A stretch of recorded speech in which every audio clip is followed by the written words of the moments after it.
Online registration શરૂ કરતી વખતે તમારે કઈ કઈ વસ્તુઓ તમારે તૈયાર રાખવાની છે, કયા કયા ડોક્યુમેન્ટ તમારે તૈયાર રાખવા અને શું માહિતી, એના વિશે માહિતી અહીંયા આપણે આપેલી છે. 1 થી 10 અહીંયા માહિતી આપેલી છે. તો આ તમારે વાંચી જવી. આની અંદર બધા જ ડોક્યુમેન્ટ પ્રમાણે લખેલું છે બધી માહિતી.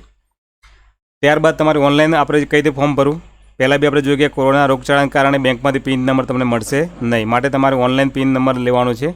એના વિશે આપણે માહિતી પહેલાં અગાઉ જોઈ ગયા. હવે તમને જે આ પિન નંબર તમને મળી ગયો, યુઝર આઈડી અને પાસવર્ડ, તો એના દ્વારા તમારે ફોર્મ કઈ રીતે ભરવાનું એની માહિતી હું તમને અહીંયા આપી રહ્યો છું. અહીંયા તમે જોઈ શકો છો ઓનલાઈન પિન પરચેસ અને કેન્ડિડેટ રજિસ્ટર લોગિન. તો તમારે અહીંયા રજિસ્ટ્રેશન લોગિન પર તમારે અહીંયા ક્લિક કરવાનું છે. ક્લિક કરશો એટલે ત્યાં ઓપ્શન આવશે, એમાં તમારે ક્લિક કેર ન્યૂ રજિસ્ટ્રેશન, આના પર તમારે ક્લિક કરી અને તમારે એમાં તમારો પિન નંબર, 14 ડિજિટનો pin number, email ID, mobile number અને કેપ્ચા આ નાખીને તમારે અહીંયા સબમિશન કરવાનું છે. ત્યારબાદ તમારો અહીંયા ફોર્મ ખુલશે. આ બધું લખ્યા પછી અહીં તમે જોઈ શકો છો કઈ રીતે લખવાનું છે, માહિતી અહીંયા આપણે આપેલી છે. ત્યારબાદ તમારે ફોર્મ ખુલશે, એની અંદર તમારે નામ તમારું લખવાનું છે, mother name, father name, mobile number, address, district, pin code number અહીંયા આપેલું જ છે. એ પ્રમાણે આપણે અહીંયા લખવાનું સૂચના બધી અહીંયા આપેલી જ છે. તમે જોઈ શકો છો નામ, સરનામું કઈ રીતે લખવું એની બી માહિતી આપણે અહીંયા આપેલી જ છે. ત્યારબાદ તમે અહીંયા જોઈ શકો છો કેન્ડિડેટનું જે નામ ફોર્મ ભરાઈ ગયા પછી તમારે જે એમાં જે માર્ક્સ નાખવાના છે એના વિશે બી માહિતી છે કે ટોટલ માર્ક્સ અને ઓપ્ટેન માર્ક્સ. તો અહીંયા લખે છે આઉટ ઓફ માર્ક્સ, તો તમારે ઓપ્ટેન માર્ક્સ 500માંથી કેટલા લખવાના, 350 જે અહીંયા આવેલા હોય તમારે એ પ્રમાણે લખવાના છે. મેથેમેટિક્સના માર્ક્સ તમારે અલગથી લખવાના છે એમાં, તો અહીંયા તમારે 100 અહીંયા તમારે જે માર્ક્સ આવેલા હોય અહીંયા લખવાના છે. ત્યારબાદ તમારો જે બી જિલ્લો આવતો હોય તમારે ત્યાં સિલેક્ટ કરવાનો છે અને તાલુકો. ત્યાર પછી તમે જોઈ શકો છો કે તમારે જે માર્ક્સ નાખવાના છે તો કઈ રીતે નાખવાના છે એની બી માહિતી છે આપણી પાસે. અહીં ઉદાહરણ બી આપેલા છે. ગણિતમાં કેટલા તમારે શામાંથી કેટલામાંથી કેટલા આવશે એ નાખવાના છે અને ટોટલ બી આપણે આપેલું છે કે તમારે 600માંથી જે બી માર્ક્સ આવે તમારામાંથી નાખવાના છે.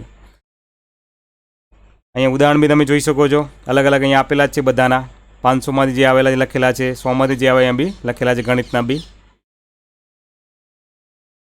ત્યાર પછી અહીંયા આવી જ તમે જોઈ શકો છો સાયન્સ માટેનું, એના વિશે બી આ માહિતી આપણે આપેલી છે. એમને કયા કયા માર્ક્સ કયા લખવાના છે એની બી માહિતી અહીંયા આપેલી છે. કેમેસ્ટ્રી, ફિઝિક્સ, બાયોલોજી અને ઇંગ્લિશ, તો આ બધાના ટોટલ માર્ક્સ એમને જે લખવાના છે એની બી માહિતી અહીંયા આપણે આપેલી જ છે. ત્યાર પછી તમે જોઈ શકો છો આ એમના સાયન્સ માટે જ છે અહીંયા કે જેમાં થિયરી અને પ્રેક્ટિકલના માર્ક્સ કઈ રીતે લખવાના છે એની બી માહિતી અહીંયા આપણે આપેલી જ છે. અને માર્ક્સ તમારે કઈ રીતે લખવાના છે એની બી માહિતી અહીંયા બોક્સમાં આપણે ભરેલી છે, તમે આ જોઈ શકો છો. તો આ પ્રમાણે આપણે માહિતી અહીંયા ભરવાની છે. ગ્રેસ માર્ક્સની ગણતરી બી અહીં લખેલી જ છે, તમે જોઈ શકો છો કઈ રીતે કરવાની છે. અહીંયા એરો બધા આપેલા જ છે, તમે આ પ્રમાણે તમે ગણતરી કરીને એમાં માર્ક્સ તમે લખી શકો છો. ગ્રેસ માર્ક બી સાયન્સ માટેના જે અલગ અલગ જે આ માર્ક્સ છે અહીંયા તમે જોઈ શકો છો. અહીંયા બધી પ્રકારના આપણે અહીંયા ઉદાહરણ આપેલા જ છે. તો આ પ્રમાણે આપણે અહીંયા માર્ક્સ બધા નાખવાના છે. ગ્રેસ માર્કની ગણતરી કરવી નહીં તો એના વિશે બી માહિતી આપણે અહીંયા લખેલી જ છે, કઈ રીતે નાખવાના માર્ક્સ, શું કરવાનું છે. ત્યાર પછી તમે જોઈ શકો અહીંયા ગ્રુપ બી આપેલા છે, તમારે જે બી ABCD જે પ્રમાણે ગ્રુપ સિલેક્ટ કરવાના છે એ બી આપણે અહીંયા લખેલું જ છે. સીટ નંબર ક્યાં લખવો, વર્ષ ક્યાં લખવું, માર્કશીટના ડેટા અહીંયા બધા તમારે સર્ચ કરાવશો, નંબર નાખીને એટલે ઓટોમેટિક બી આવશે. ના હોય તો તમારે જાતે બી અહીંયા લખી શકો છો. માર્ક્સ બી અહીંયા લખેલા છે, માર્ક્સ બી નીચે આવેલા છે, તમે જોઈ શકો છો. પછી અહીંયા સામાન્ય પ્રવાહ વિશે આપણે જોઈએ છે, આર્ટ્સના જે હોય છે તો એના વિશે બી અહીંયા માહિતી આપેલી છે. એમને બી અહીંયા જો સીટ નંબર નાખીને તમે અહીંયા સર્ચિંગ કરાવશો તો તમને અહીંયા માહિતી મળી રહેશે. બધી તમને ઓટોમેટિક માહિતી બી આવશે. જે ના હોય તમારે બીજી લખવાનું થશે, તમારે જાતે બી તમે લખી શકો છો. ઇંગ્લિશના માર્ક્સ છે અને ગ્રાન્ડ ટોટલ બી અહીંયા આપેલા જ છે. સામાન્ય પ્રવાહના લોકો એમને માર્ક્સ કઈ રીતે માર્કશીટમાં લખવાના છે એને બી માહિતી તમે જોઈ શકો છો. શું લખવાનું છે એની બી માહિતી આપણે અહીંયા આપેલી જ છે. સામાન્ય પ્રવાહ, ઉત્તરમેદી પ્રવાહ, વ્યવસાયલક્ષી પ્રવાહ, તો આ લોકો અહીંયા ફોર્મ ભરી શકશે. તો એમને કઈ રીતે ફોર્મ ભરવાનું એને બી અહીંયા માર્કશીટ એમને બતાવેલી જ છે અને રાઉન્ડ બીમાં આપેલા જ છે અહીંયા કે એમાં તમારે શું લખવાનું છે. ઉત્તરમેદી પ્રવાહ માટે એમ લખેલું છે કે એમને કઈ રીતે વિગત ભરવાની છે, તો અહીંયા માહિતી આપેલી જ છે બધી. પાસિંગ સ્ટ્રીમ બી તમારે જે સિલેક્ટ કરવાની છે અહીંયા બી એની બી માહિતી આપણે અહીંયા ભરવાની છે. આ માહિતી તમે ભરશો એટલે તમારું ફોર્મ તૈયાર થશે. વ્યવસાયલક્ષી પ્રવાહ માટે બી આપણે લખેલું જ છે. તો આ પ્રમાણે તમે એના બી માહિતી તમારે કઈ રીતે ભરવાની, roll number, seat number, passing number, તો એની બી માહિતી આપેલી જ છે. ગ્રાન્ડ ટોટલ અને ઇંગ્લિશમાં તમારે કેટલામાંથી કેટલા માર્ક્સ આવે છે એ બી અહીંયા આપણે લખેલા જ છે. પછી અહીંયા લખેલું છે આપણે લાગુ પડતી અહીંયા માહિતી, ફોટો, સહી અને પાસવર્ડ. અહીંયા લખેલું છે હેન્ડીકેપ હોય તો એમના માટે અહીંયા સિલેક્શન કરી શકો છો. વિડો હોય તો એને બી અલગ અલગ અહીંયા સિલેક્શન કરી શકો છો. અપલોડ ફોટોગ્રાફ તમારો અહીંયા ફોટોગ્રાફ તમારે ઓછામાં ઓછો મેક્સિમમ વધારેમાં તમે 100 KB સુધી તમે બનાવી શકો છો અને જેપીજીમાં બનાવવાનો છે તમારે. એનાથી ઉપર તમે ફોટો બનાવશો તો અપલોડ થશે નહીં. સિગ્નેચરમાં બી અહીંયા લખેલું છે 100 KB વધારેમાં વધારે. પછી તમારો અહીંયા પાસવર્ડ તમારે જે બનાવો તમે બનાવી એક્ઝામ્પલ બી અહીંયા આપેલા જ છે તમે, તો તમે એક્ઝામ્પલ પ્રમાણે પાસવર્ડ બનાવશો તો તમારે એ પ્રમાણે તમારો પાસવર્ડ અહીંયા સિલેક્ટ થઈ જશે. પાસવર્ડ અહીંયા લખેલું જ છે સ્પેશિયલ કેરેક્ટરનો ઉપયોગ ન કરો, જેમ કે @ $, તો તમે આ સિલેક્ટ તમારે સ્પેશિયલ કેરેક્ટરનો ઉપયોગ કરવાનો નથી. અહીંયા આપણે ઓપ્શન બી આપેલા છે વિકલાંગ ઉમેદવાર માટે અથવા વિધવા અથવા અનાથ ઉમેદવારો માટે, અથવા તમે અહીંયા સિલેક્શન જે બી કરો તમે કરી શકો છો. ફોટો સહી વિશે આપણે વાતચીત કરી ચૂક્યા. પાસવર્ડની વાત થઈ ગઈ આપણે.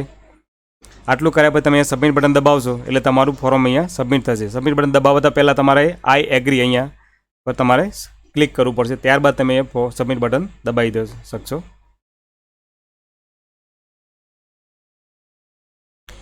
રજિસ્ટ્રેશન વખતે તમે જે તમારો મોબાઈલ નંબર અને જે આપેલો છે એની તમારે અંદર ઓટીપી આવશે. એ ઓટીપી નંબર તમારે અહીંયા લખવાનો છે. ઓટીપી નંબર લખ્યા પછી તમારે સબમિટ બટન પર ક્લિક કરવાનું છે. જો ઓટીપી નંબર ના આવે તો બીજા તમે રિસેન્ટ અહીંયા નીચેથી કરી શકો છો. ઓટીપી નંબર લખ્યા પછી સબમિટ બટન પર તમારે ક્લિક કરવાનું છે. ઓટીપી નંબર નાખ્યા પછી તમે જોઈ શકો છો સક્સેસ મેસેજ અહીંયા તમારે આવશે, રજિસ્ટ્રેશન કન્ફર્મ સક્સેસફુલ. અહીંયા પછી તમારે ઓકે બટન અહીંયા આપી દેવાનું છે. પછી તમે અહીંયા જોઈ શકો છો એકવાર રજિસ્ટ્રેશન થઈ ગયા પછી ફરીથી લોગિન થવા માટે તો અહીંયા તમારે યુઝર આઈડી, તમારો પાસવર્ડ તમે જે બનાવ્યો, તમારો 14 પિન નંબરનો જે છે પિન નંબર અને અહીંયા કેપ્ચા, આ બધું નાખ્યા પછી તમારે અહીંયા સબમિટ બટન પર તમારે ક્લિક કરવાનું છે. જો તમે પાસવર્ડ ભૂલી ગયા તમારે અહીંયા ફોરગોટ કરીને પાસવર્ડ તમે લઈ શકો છો પાછો. તમારા મોબાઈલમાં પાછો ઓટીપી આવશે અને ફરીથી નવો તે ફોરગોટ પાસવર્ડ અથવા તમે નવો પાસવર્ડ બનાવી બી શકશો તમે. તો રજિસ્ટ્રેશન થઈ ગયા પછી તમે આઈડી, પાસવર્ડ અને પિન નંબર અને કેપ્ચા નાખ્યા પછી સબમિટ કરશો એટલે તમારી પ્રિન્ટ આવશે. એની પ્રિન્ટ તમારે કાઢી લેવાની છે. ત્યારબાદ તમારે બીજી બી પ્રોસેસ અહીંયા આપણે આપેલી જ છે. પાસવર્ડ ભૂલી ગયા બાબત પછી તમારે સ્કેનિંગ કઈ રીતે કરવું, તમારા ડોક્યુમેન્ટ જે અંદર નાખવાના છે તો એને તમારે સ્કેનિંગ કઈ રીતે કરવાનું એના વિશે બી અહીંયા આપણે માહિતી આપેલી છે. કેટલું માર્જિન ક્યાં ક્યાં રાખવાનું છે અને ફોટો કઈ રીતે આપણે નાખવાનો છે, રિઝોલ્યુશન શું રાખવાનું છે એને બી માહિતી અહીંયા આપેલી છે આપણને. અને તમામ ડોક્યુમેન્ટ સ્વપ્રમાણિત હોવા જોઈએ. નીચે તમારે અહીંયા સાઇન કરવાની છે. અહીંયા તમે નમૂના બી જોઈ શકો. ઓબીસીનું પ્રમાણપત્ર કેવી રીતે હશે, કાસ્ટ સર્ટિફિકેટ તમારું ઓબીસીનું, નોન ક્રિમિનલ સર્ટિફિકેટ, જાતિનું સર્ટિફિકેટ અહીંયા આપેલા છે અલગ અલગ બધાના દરેકના તમે અહીંયા જોઈ શકો છો. EWS સર્ટિફિકેટ અહીંયા આપણે આપેલું જ છે. એમાં બી તમારે નામ બામ આ પ્રમાણે સર્ટિફિકેટ આપણું હોવું જોઈએ. તો આ પ્રમાણે આપણે સ્કેનિંગ કરવાનું. આપણે પહેલાં અગાઉ પાર્ટ 1 જોઈ ગયા રજિસ્ટ્રેશન અને ઓનલાઈન પિન ખરીદી જોઈ પહેલાં, અને રજિસ્ટ્રેશન પાર્ટ 1માં આપણે જોયું કે ફોર્મ કઈ રીતે ભરવાનું છે. હવે આપણે અહીં જોઈ શકો છો ઓનલાઈન રજિસ્ટ્રેશન પાર્ટ 2, એની અંદર તમારે ડોક્યુમેન્ટ કઈ રીતે અપલોડ કરવાના વિશે માહિતી અહીંયા આપણે આપી રહ્યા છે. તો તમે અહીંયા જોઈ શકો છો યુઝર આઈડી અને પાસવર્ડ તમે નાખ્યા પછી લોગિન થશે અને અહીંયા સબમિટ કરશો. સબમિટ કર્યા પછી તમારે અહીંયા આ રીતનું ફોર્મ આવશે. એમાં અહીંયા આવશે અપલોડ ડોક્યુમેન્ટ પાર્ટ 2. આના પર તમારે અહીંયા ક્લિક કરવાનું છે. ક્લિક કરશો એટલે અહીંયા તમારો રજિસ્ટ્રેશન નંબર, તમારું નામ બામ, કેટેગરી જે બી તમે લખેલું તમારે અહીંયા આવશે. ત્યારબાદ તમારે ડોક્યુમેન્ટ અપલોડ કરવાનું નથી તેવું રજિસ્ટ્રેશન તમને અહીંયા દર્શાવશે. તો અહીંયા લખેલું છે રજિસ્ટ્રેશન કન્ફર્મ, તો તમારે કન્ફર્મ થશે નહીં. તો પહેલાં તમારે અહીંયા બધા ડોક્યુમેન્ટ નાખવાના છે. લખેલું જ છે તમારું માર્કશીટ 10માની 12માની, કાસ્ટ સર્ટિફિકેટ, સ્કૂલ લિવિંગ. તો આ બધા ડોક્યુમેન્ટ અહીંયા અપલોડ કર્યા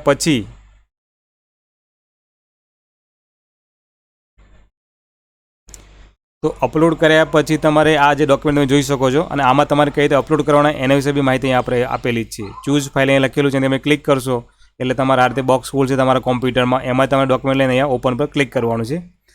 ત્યાર પછી તમે બધા ડોક્યુમેન્ટ આ પ્રમાણે નાખી શકશો વારા પરથી બધા ટોટલ ડોક્યુમેન્ટ નખાઈ ગયા પછી તમારે આવશે ડોક્યુમેન્ટ અપલોડ સક્સેસફુલ. તો આના પર તમારે ક્લિક કરીને ઓકે આપવાનું છે. ઓકે આપ્યા પછી તમે અહીંયા જોઈ શકો છો તમે અહીંયા ડોક્યુમેન્ટ કોઈ ભૂલથી અલગ નખાઈ ગયા તમે ડિલીટ બી આપી શકો છો અને ડિલીટ આપ્યા પછી તમે ફરીથી બી બીજું ડોક્યુમેન્ટ તમે એમાં નાખી શકો છો. બીજું કે તમારા જે ડોક્યુમેન્ટ તમે અહીંયા માર્કશીટ અપલોડ થઈ ગઈ છે પણ એમાં તમને વ્યૂ કરીને તમે જોશો તો તમને સારી નથી દેખાતી, તમને એમ કે ફરીથી અપલોડ કરવી છે તમારી માર્કશીટ, તો અમારે અહીંયા ડિલીટ આપવાનું. ડિલીટ આપ્યા પછી તમે ફરીથી અપલોડ એને કરી શકો છો. આ જ રીતે આપણે વારા ફરતી બધા ડોક્યુમેન્ટ અહીંયા અપલોડ કરવાના છે.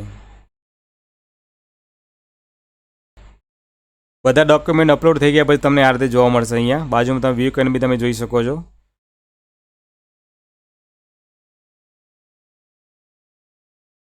ત્યારબાદ તમને અહીંયા નીચે આવશે કન્ફર્મ રજિસ્ટર બટન. તો અહીંયા તમારે અહીંયા ક્લિક કરવાનું છે આની પર તમે ક્લિક કરશો એટલે તમારું કન્ફર્મ અહીંયા થઈ જશે બધા ડોક્યુમેન્ટનું. ત્યારબાદ તમને અહીંયા જોવા મળશે આ રીતે બધું લિસ્ટ તમને જોવા મળશે. એમાં પ્રિન્ટ યોર ડિટેલ પછી તમારે અહીંયા પ્રિન્ટ આપવાની છે. તો એ પ્રિન્ટ આપણે અહીંયા સાચવી રાખવાની છે. ત્યારબાદ તમારે અહીંયા નીચે બતાવેલું છે પ્રમાણે register detail, choice detail, result અને હિસ્ટ્રી. તો અહીંયા તમારે હિસ્ટ્રી પર ક્લિક કરીને તમે જોઈ શકો છો તમારા જે ડોક્યુમેન્ટ જે કન્ફર્મ થાય, કઈ તારીખે કન્ફર્મ થાય એના વિશે બી માહિતી અહીંયા આપણે છે આપેલી છે. આમાં એક સૂચના બી છે કે જો આપણે ધોરણ 10 અથવા ધોરણ 12ની પરીક્ષા એકથી વધુ પ્રયત્ને પાસ કરી હોય તો તમામ પ્રયત્નોની માર્કશીટ ફરજિયાત અપલોડ કરવાની રહેશે તમારે. વધુ વિગતો અને એની જાહેરાત અને એની નિયમિત અલગ અલગ પ્રકારની તમારે માહિતી જોઈતી હોય વધારે તો તમારી વેબસાઇટ નિયમિત પ્રમાણે જોતા રહેવું જોઈએ, તમારું મેરિટ જ્યાં સુધી ના પડે ત્યાં સુધી. તો મિત્રો, તમને મારો આ વિડીયો ગમે હોય તો એને તમે લાઈક કરો અને સબસ્ક્રાઈબ કરો, જેના કારણે તમને આવનારી બધી જ યોજનાઓ, ભરતીઓ અને જોબ્સ વિશેની માહિતી તમને ટોટલી મળી રહેશે. તમારી યુટ્યુબ ચેનલ આપણી જાદવ જોબ્સમાં બી તમે જોઈ શકો છો અને તમારા ઈમેલ આઈડી દ્વારા બી તમને અહીંયા મળી રહેશે. વોટ્સઅપ ગ્રુપ બી આપણું બનાવેલું જ છે. વોટ્સઅપ ગ્રુપ નંબર છે 9824983757. આ નંબર પર બી તમે વોટ્સઅપ મેસેજ તમારો મોકલીને એડ થઈ શકો છો. તો તમને ટોટલી વિડીયો બધા તમને મળી રહેશે. તો મિત્રો, તમને મારા વિડીયો ગમે તો તમે લાઈક કરો ને